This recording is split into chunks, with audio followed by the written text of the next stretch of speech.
Welcome to Blizzard Fire. We hope this video helps fire up your solution. You have prerequisites ready, Vscode and Git installed. Now start by signing into GitHub from the account menu so Vscode can access repositories. Once signed in, enable the Git and GitHub extensions.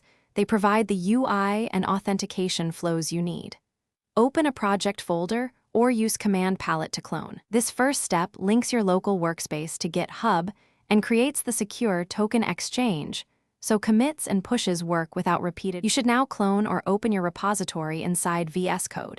Use the command palette, git, clone, paste the repo URL, and pick a local folder. Once loaded, configure identity with git config user, name and user. Email so commits attribute correctly.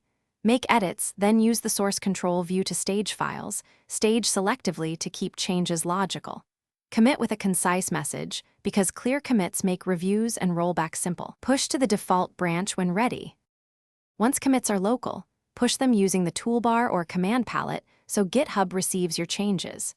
Create a pull request directly from Vscode with the pull requests extension to streamline review and merging.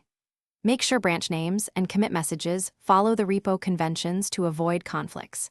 If you hit authentication errors, reopen the account menu and sign out, then sign back in to refresh the token. If push conflicts occur, pull first. Resolve merges, then push again. Thanks for watching. If you found this helpful, don't forget to like and subscribe.